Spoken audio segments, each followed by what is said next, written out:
are two men of faith who continue to shepherd their flocks and shape their communities.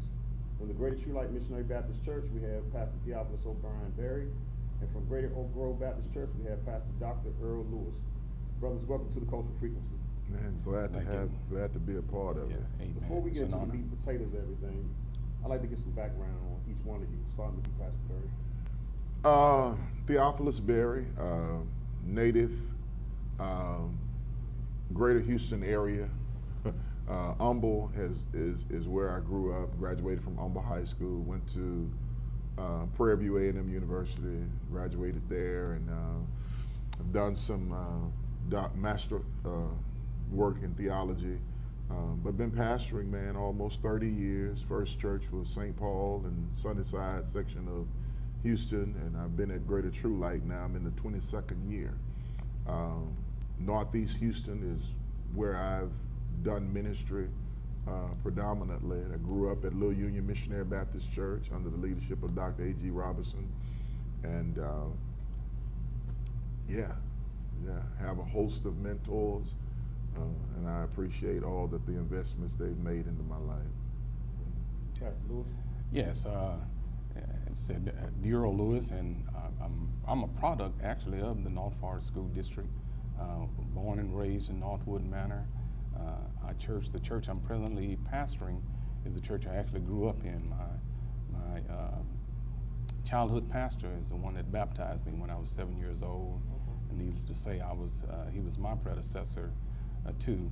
I've done some work, and also an adjunct professor for Liberty University on the dissertation team, and I do some adjunct work for the College of Biblical Studies, both of the schools that I attended. Spent some time as a dean of student, actually, at College of Biblical Studies.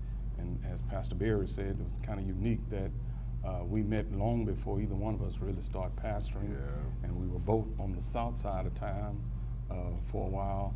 I think I was there 4 years, and he's probably a lot longer than me. And this is my 22nd year at Great Oak Grove Baptist Church as well. And so excited to be a part of this platform. Truth is, I ain't want him to leave me on the south side, so I asked the Lord, let me come back to the north side to it. So, Yeah, I was praying harder than him. Okay, I'm familiar with you guys being a part of a group called the Levites. yes. Can you guys get some insight on who the Levites are and what they represent to the community? Man, the I Levites think are since he's the president, that's a good question for him. You know what? We're not gonna do this on camera, but man, the Levites, man, is a dear group, dear to our heart. Actually, we were birthed out of one of our brothers were having some health challenges, and we got together and band together and start walking together with him to assist him with his health challenge. And praise God, he's doing so much better now. But man, that's been well over 15 years. Easy. But well over 15 years. We pray every Tuesday morning. Right now we are at about 11 pastors, and every Tuesday morning we have a cluster, whether it's 3 or 4 pastors that we pray for, their families, their ministries, their health, so on and so forth. But unique group is not like an association. I have to emphasize that. It's not like a church association or a convention or ministers alliance. We minister to each other, man. We care for each other. We love each other. And the bond is just, man, it's a powerful bond. As a matter of fact, yesterday on the golf course, one of the guys, I just was in between swinging.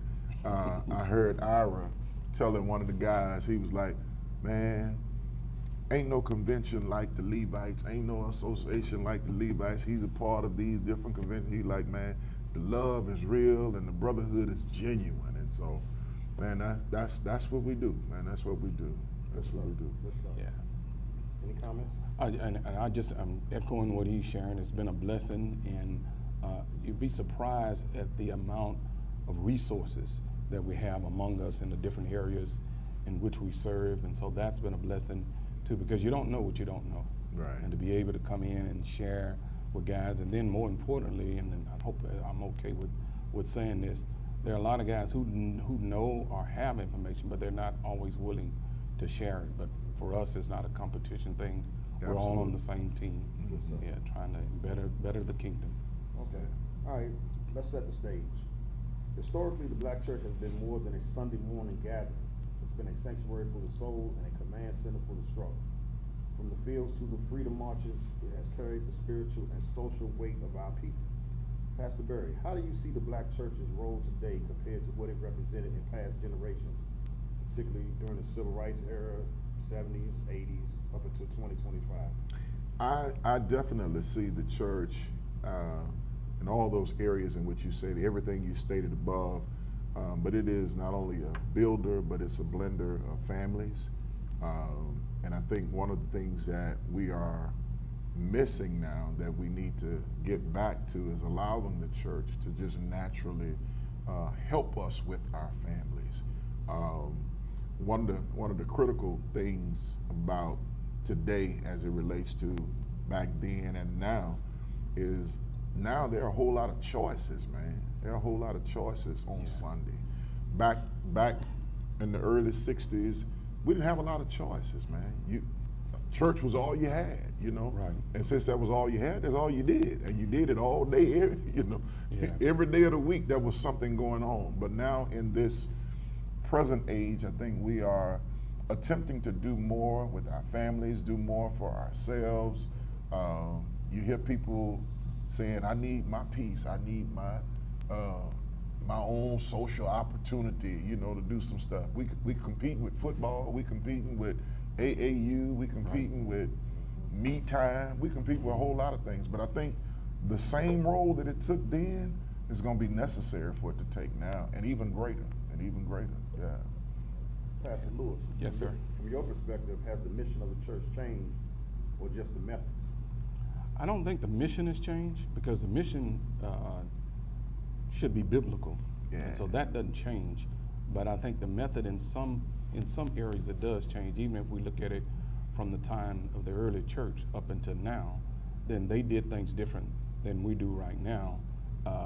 But I think that for us as a church, we sometimes, even as Pastor Berry was sharing, you know, the competition with, and that doesn't even include social media. Right. You know, where people can, as one of our colleagues call it, bedtime Baptists. Yeah. You know, that's easy for people to do. But more than that, I think that we have to understand we're in a different generation or era of church, period. Meaning that there was a time when Sunday morning, there was no doubt about what we were going to do. Mm-hmm. You know, you went to church on Sunday morning. Whoever house you spent a night at, they were going to church as well. You know, so it was just part of our DNA in a sense. And also, you've got the situation to where, to me, that we have people who grew up in church, but now they're raising families, but they're not coming to church. And so it's not like they don't know God. That just God is not a priority in a sense until trouble comes. Mm-hmm. And so you've got that situation. So I don't think the method has changed. It's still biblical. It's still meeting people where they are. But with them not being present at church, we really don't know where they are. Right. You know, so you've got that situation. Okay, dealing with those bedside viewers or what have you. Mm-hmm. We know during COVID time, we were relegated to going to Facebook Live, you know, not having social distancing or what have you. Right. How did you guys allow yourselves to be able to get your congregations back into church? Pastor Lewis? Me first. Okay. You know what? I can't really say we did anything different other than let them know that it's time to come back to church. You know, we've looked at a situation that, like, to me, you always ask, what is God doing? Even in the midst of the pandemic, you want to know what is God doing. And so I think because he has shared with us that it's time for us to go, and when we didn't go, he shut everything down, and for us to feel to experience what it is when we don't have church. And I see that after the pandemic, it didn't cause problems as much as it did reveal where people's hearts were as it relates to the church. You know, so for some, they were eager to come back to church, and there were some who were not, church was not a priority, so it just made it easy for them to say, oh, I don't really need church, because now I can go back. And so we've just, in our church, I've just made it a focus more, rather than worry about who we can't, let's reach the ones we can reach and then start reaching others. But there is more of a focus on discipleship for us, because disciples make disciples. And what I'm experiencing, I think we've talked about it, other brothers and Levites, that I'm experiencing more visitors who are coming to church. And I think this is a trend. I don't even know if I'm answering your question, right? But what I'm seeing is visitors who come, they've been coming for a year or two, based on finding us on YouTube and other social entities. But they're coming, but they're not actually joining church. They're not becoming members, but they're doing everything that members do. You know what I mean? So that's what I see is going on. So to answer your question, I can't really say that we've done anything other than share with them that the doors of the church is open now. Dr. Berry? And I think while Pastor Lewis was talking, I think it's important that we also convey to people that during the pandemic, there was a season when we were out and couldn't connect or couldn't be in the same space or had to have our social distancing and things like that. But that season was not necessarily to create a substitute, because I really believe that God still wants for fellowship. He still wants for fellowship.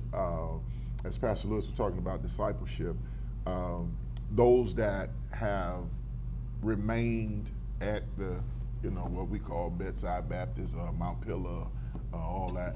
I like that. It's hard for them to help someone who's at church. We may have the same issues according to 1 Peter 5:9, the same afflictions are being suffered by your brethren all over the world, but that's hard for a new person to see when you're not in service. Yeah. So as it relates to what we did during the pandemic, at our church, we never really disconnected. I was always had a phone in my face every day up until I think 22. Man, we were every day. Our Sunday services, some of them I did by myself, prayed my own prayer, sang my own song, preached to myself in that big old empty space. But as we gradually got back, we do this thing called Snap Time. Spiritual nourishment and prayer, man. And we still do it Tuesday, Wednesday, and Thursday now, but during that time, we're doing it every day.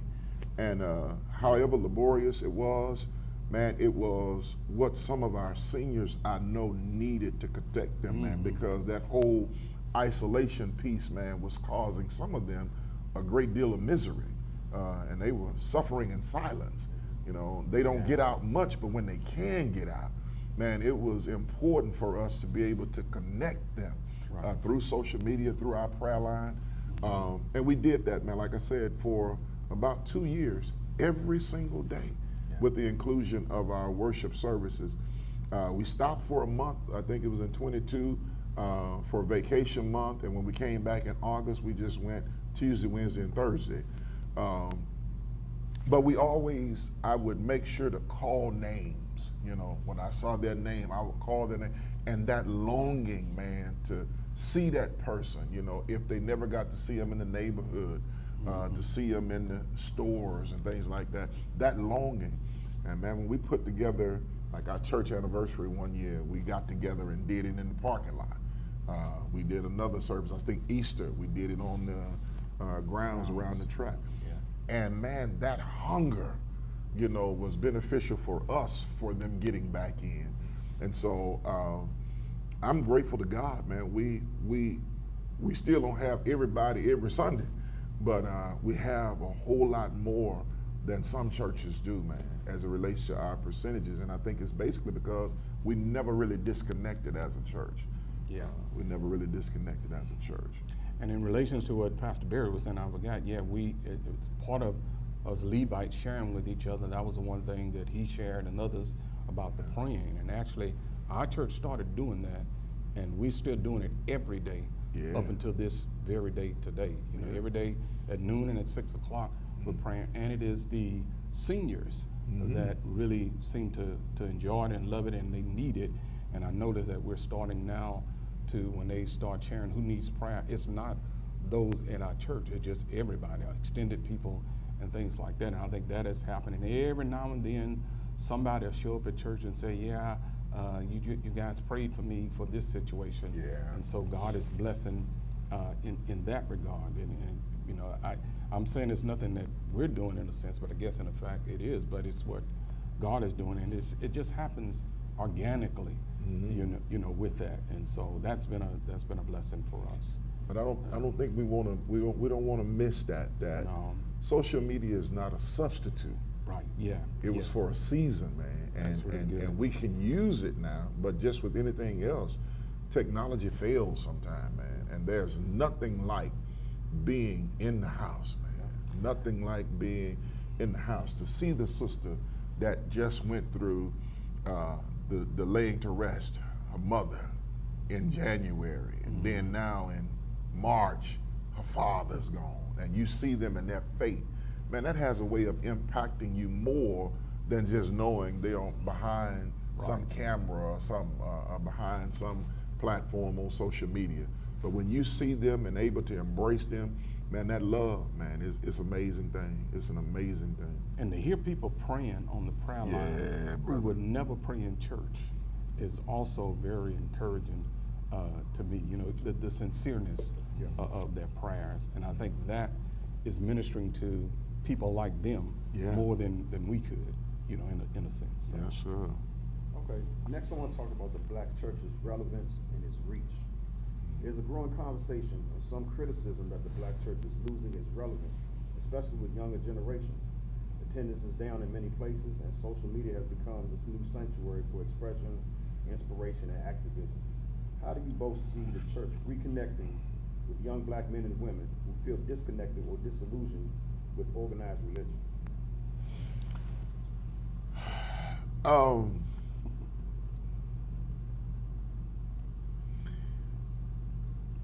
I see it as, yes, it is a challenge, but some challenges are going to be there naturally.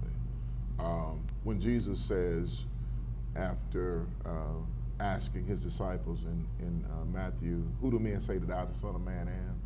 And they say some Elias, some say John the Baptist, some say one of the prophets. But he said, who do you say that I am? Jesus said, thou art the Christ. And he says, flesh and blood didn't reveal that to you, Peter, but upon this rock, the rock of your profession, I'm going to build my church. And this is the critical part, I think, that helps answer your question. He said, and the gates of hell shall not prevail against my church. So I think it's important that we, as the church, remember that the church is, always has been, and always will be in great hands, because it's the Lord's church. Yes, we're going to have those challenges. How do we get them to come? How do we get them back? How do we get them to connect? I think the truth is still what draws, man. And being transparent with people and allowing them to know that there are no big I's, no little U's. There is no hierarchy, if you will, of your Christendom. Y'all. No, we all are saved by grace through faith in Jesus Christ. And when we allow people to know, man, that the same God that saved me from my proclivities and my issues, he can save you. And I'm not going to look down on you because you're still struggling with yours. Man, I think that's that love piece. Love conquers all. Yeah, and just what Jesus said, by this all men will know that you are my disciples, by your love one for another. And I think it's important, man. Yeah, it might be challenges, but Jesus said it ain't going to prevail. Yeah. I think that and I agree with Pastor Barry, but I also think that one of the issues that we have as relates to the black church is who are we getting our information from as it relates to whether or not we're relevant. Right. And I say that because most of the time, the ones that are saying that are not connected to a church. And then you have to go back and ask, well, let's define what church is, because I think that we've allowed, well, not so much that we've allowed, but what has been allowed is other people have framed the mindset of people as it relates to the black church about what church is. You know, don't want to criticize anybody in their philosophy of ministry, but when you have a situation where I would say the 90s to 2000, probably early around the 2010s decade, that's when you had prosperity preaching was big. Yeah. And so when people start following that philosophy, and when they didn't prosper, then they took a dim look That's at the right. church itself. That's right. But that was built not on Christ as much as it was on cash. And I'm not apologizing for saying that. So as they were looking for a church, their relevancy was based on what they saw on televangelists saying a church is. And then they would attach it theologically. It's always interesting to me how people get theological about terms when they really don't know. Like they use the term anointing. So anything that's big and flashy and all those different things, they equate that to being anointed. Then the other side you have that we have to be careful as a church is to try not to compete, not with just that, but with the world. Because you know, we have the different paradigms that have come through the church. Saddleback, most people were following the purpose-driven church. And finally, I just shared with some students that, think about it, that purpose-driven church worked in California, and that's the only way it's going to work. It's not going to work in Texas, more so in the black church. Because think about what the black church was about. It was about helping people to know they had somewhere to come to talk about their struggles. Yeah. All right. Nobody want to hear that. They want to hear blessed and too highly favored and all that stuff. But the struggle is real, and so people need to know how. We need to know how to minister to them in that, and not be so seeker friendly. Because if people are coming from the world into the church, and then we're trying to make the church look like the world, what's the purpose of them coming? So I think we still have great relevancy, and I think we got to focus on can we just minister to who we can minister to.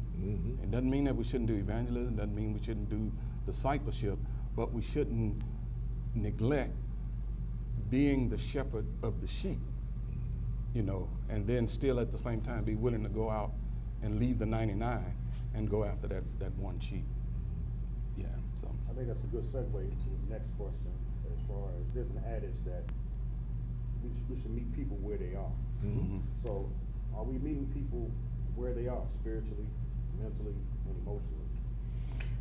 When people are transparent about where they are, I think the church can meet them where they are. I do understand that there is this dynamic. You can't make theology fit your lifestyle. Theology is the study of God. The gospel, it does everything it needs to do when it's done the proper way, when it's preached the proper way, as Jesus would tell us to share it, you know. But he never condemned, he didn't condone, he corrected. And I think that's what people are missing out on, is that the gospel ain't always gonna make you feel good. The gospel is to show you and show you how there can be a better you. Because that's what Jesus came. He came to liberate. He came to set captives free. He came to give life and have it more abundantly. But it's not. The gospel ain't gonna fit your life. And if your life doesn't fit the gospel, then there are some things that it identifies that you got to make the adjustments to change. That's not me judging you. Yeah. That's the gospel. That's the gospel. And I think when we present the gospel from a perspective that it cuts me when it's going out, it ain't just cutting you when you hear it, it's cutting me as well, you know, because even studying it, and I'm not going to just preach what I don't do, but I got to preach some of the stuff that's impacting my life too. Right. Yeah. Yeah, absolutely. And as it relates to even, as Pastor Barry was saying, sometimes people don't understand that we don't know what we don't know.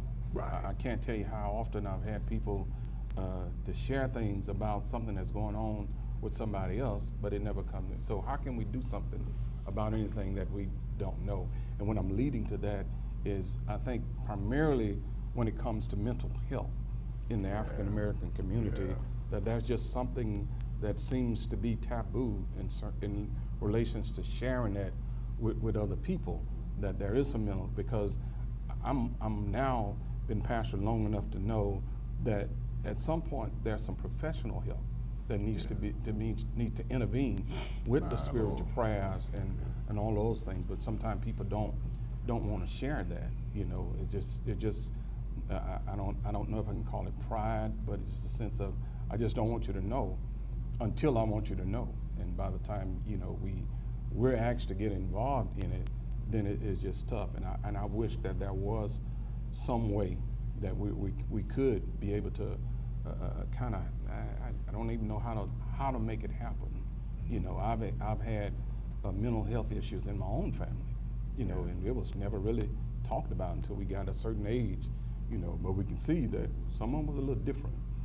You know what I mean? But knowing how to minister to that, and that's what I mean by, you know, maybe bringing somebody else in or doing more health fairs or different things like that with that. We know we all have blood pressure, you know, so we'll come in and do a health fair about blood pressure and diabetes and all these different things, but mental health is real.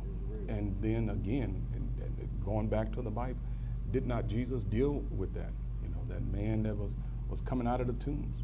He said, I got so much in me, you know, so much hell in me, in the sense that they call me Legion. And Jesus had to deal with him before he can prepare him for ministry. And so we don't always have the knowledge of it. And then the other side to it is that we don't also have the resources to deal with that. And so that makes it a little tough, but not impossible. I am advocate for prayer. Yeah. But along with prayer, some people need a prescription. Very good. I get, and we understand prayer works, and God has given these resources to us, science and medicine, and along with prayer, some are gonna need a prescription, man. Yeah. Chemical imbalances that keep occurring, they're not just going away. Right. They ain't just going away. You might need to go and see somebody and sit down and talk to them. You can pray as long as but this stuff keep happening in your head. It could cause you to do some detrimental things, not only to yourself, but also to others that are around you that love you. Yeah. Yeah. Okay. Next question, dealing with faith, finance, and accountability. Whew.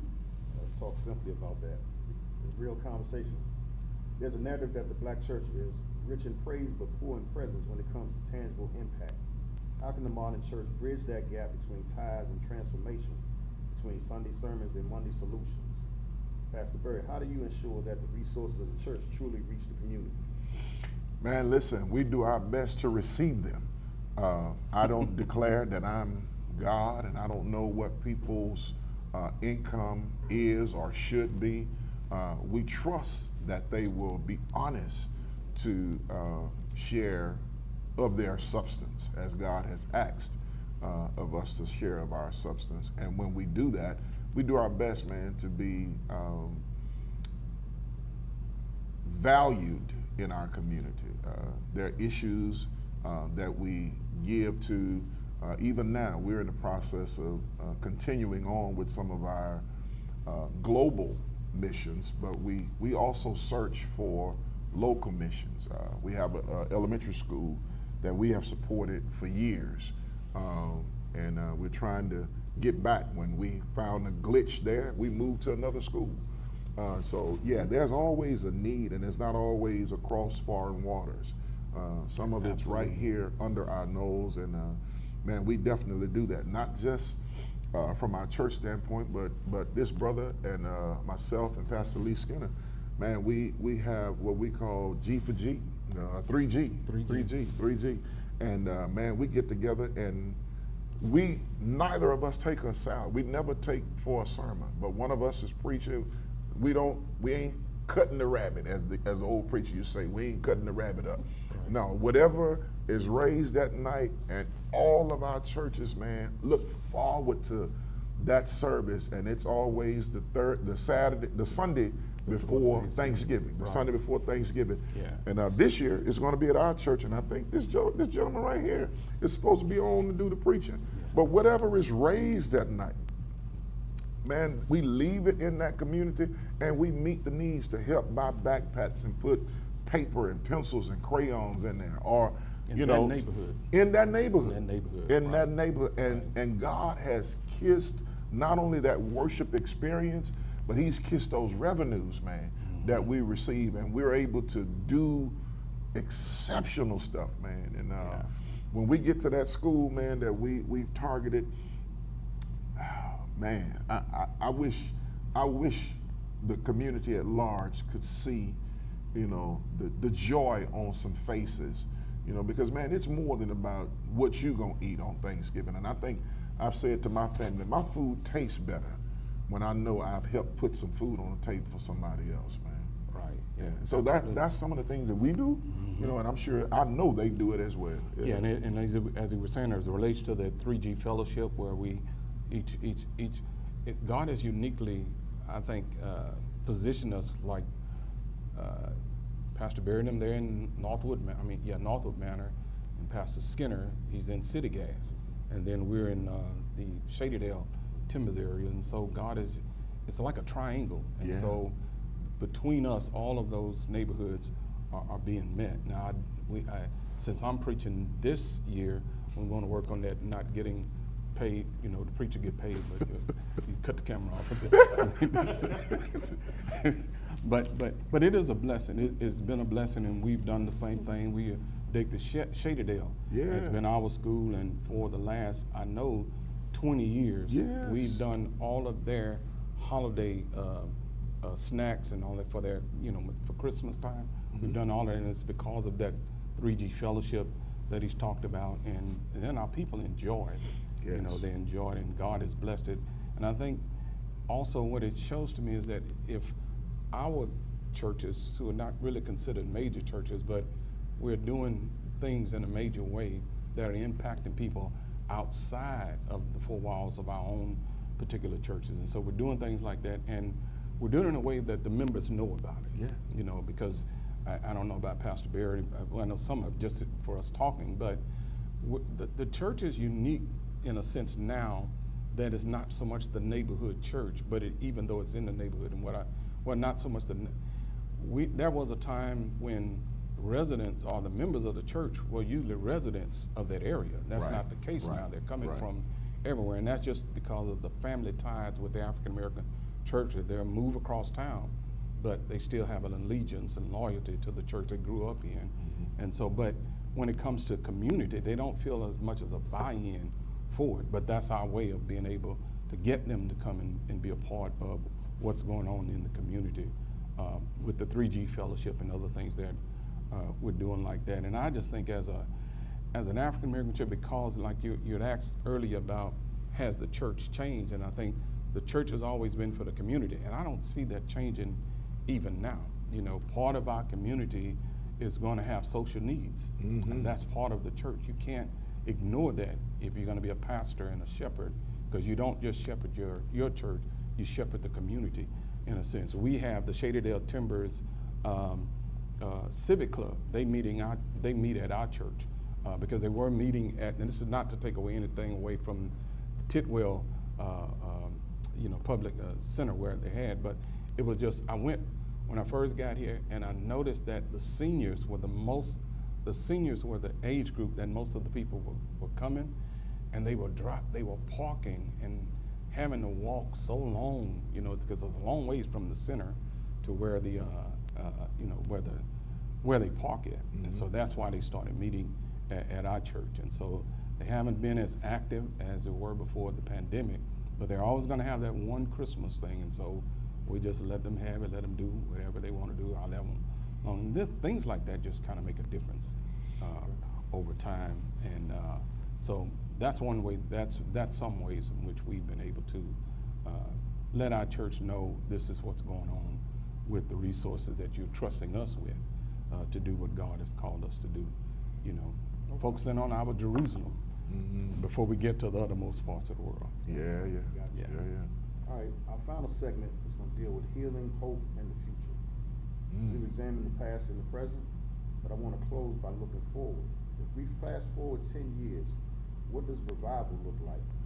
What's your hope for the Black church of 2035, spiritually, socially, and generationally? My hope for the Black church is that we would all remember that heaven is not going to be segregated. There's not going to be separation for ethnic groups. We're all going to be there together. And I really believe that there will be a unified worship experience on earth as it will be in heaven. Once we get to the point where there's no way not to say the black church, because most of the time that the 11 o'clock hour or the worship hour is the most segregated time in history. But I'm praying that God will, as he's done in some settings, allow for persons to know that this is the way we do it. It's not necessarily that it's a black way of doing it, but it's a Bible way of doing it. Right. And because we see other ethnic groups utilizing African Americans to be their worship leaders, to be their part of the band. Right now, they're not a part of the boards in those ethnic groups. Yeah. But my prayer is that will change as well, where it's not, as Martin Luther King said, about the color of your skin, but the content of your character. And I'm hopeful, man, that we get to that point, man, where we don't look at it as it's the black church, this the white church, but it'll be the church. I understand we got to start somewhere. And I'm comfortable in the skin I'm in, and I love the way we worship. But at the end of the day, our worship, our goal in worship is to rehearse how we going to worship up there, man. It's going to be nonstop. It's going to be a glorious time. And I think it's going to start with us right here, in our settings. And no, I don't expect Greater Oak Grove's worship script to mimic Greater True Lights, because that's two different pastors, different people, and different places. The communities are different. It's different. But at the end of the day, we serve the same God. There's one Lord, there's one faith, and there's one baptism. And I pray that that's where we're going to. And that's my goal, to get to that point where when we get to heaven, we don't feel uncomfortable because we done it a certain way down here. No, because it ain't going to be segregated in heaven. Right. At all. No, sir. It's going to be one Lord. Yes, indeed. And we shall crown him Lord of Lords and Kings of Kings. I ain't trying to, that felt good, though. Yeah, it felt good. Yeah, that's good. And I totally agree with it. And I think to add to that we, in 10 years, I would hope that the black church not only open to diversity, but at the same time, don't forget who we are. That's exactly right. Because there are some things that has been unique to us that is different from other churches, and I think that it's okay for us to be who we are, but at the same time welcoming who we are. And the reason why I say that, because I don't want us to get so politically correct that there's an issue that other ethnicities or other churches don't want to deal with, and then we want to be so politically correct that we don't deal with it either. We can deal with it from a biblical standpoint, and that's why you have, I just look at really just the way Jesus has dealt with things and recognizing that there are differences. Yes. When he comes in John chapter 4 and said, I must need go to Samaria, and knowing the history of the Jews and the Samaria, that Jesus, the Son of God, said, I must need to go to Samaria. But the same disciples that were with him for 3 years, they couldn't go. So, and I mean, they couldn't identify with him being in a conversation with a Samaritan. So he sent them to Walmart. And so I'm saying, we may have to get to that point that some people are spiritually they're not all on the same level spiritually, but that doesn't mean that there's something wrong with them. That's right. But we still got to be able to know how. Does it mean changing who we are? I don't think that's the case, but I think that we got to keep priorities. There's a uniqueness about our church that I love. Like Pastor Barry said, we're different churches and we're different pastors. The one thing, he can sing, I can't. So it's going to always be a little difference in it, and I'm not going to tell you the other part right now. But I think that when you really look at it, I've been blessed over the last 22 years to see God do great things with small packages. Yes, sir. Which says to me that he has us where we are. Why did Paul start so many churches? None of those churches were the same, and we know that from the letters as he addressed every one of them with different issues. Jesus tells John in Revelation, and I need to write to the 7 churches. All those churches had issues except for one, you know, but they were still churches. And so I'm saying that, yeah, we in 10 years, I want us to remain who we are, still sharing the gospel by meeting people where they are, which means that Houston is growing like crazy. They're predicting that we're going to have 1 million more people than we have right now. All of them not going to look like us. That's right. How do we minister that, especially in our communities? Yeah. Now, you know, I've already been thinking about looking at having a bilingual service. Yes, sir. You know, at some point, that, you know, because the goal is still to minister to people, but you got to know, you got to meet them, you know, where they are. And if we really take a critical look at where, and this is something you had mentioned earlier, and I've been thinking about it, in the church of the 1960s, they were a different church than we are right now. I actually criticize guys who try to make fun of the old pastor who's saying in the old church, and they talking about, yeah, they had so much, sold so much fish that it smelled like fish and all that. But if they would not have done that, we wouldn't be able to do what we're able to do right now. You know, and so I think it's just a matter of doing better, not so much different, but doing better and doing more in it. Yeah, we learn better, we do better, but at the end of the day, ice is ice. No ice is colder than the other. Wow, yeah. It's ice. You know?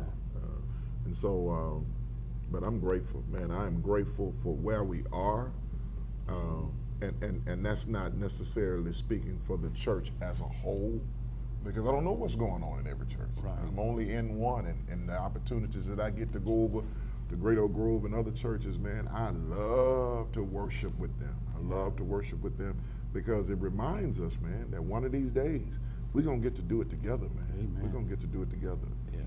Yeah. You gentlemen have given some powerful words Yeah. and some heartfelt wisdom. Yeah. I thank you for joining me today. Hope we can have you on again in the near future for another episode. Maybe we have more of the Levites present. Okay. And, to our listeners, whether you're in the pews, in the streets, or somewhere searching in between, this conversation is for you. The Black Church isn't just a building, it's a living reflection of our resilience, our unity, and our ongoing evolution. The question is, are we keeping it alive? Wow. I'm Derek Ball, and this has been The Cultural Frequency. Stay tuned, stay conscious, and as always, stay in tune with the culture.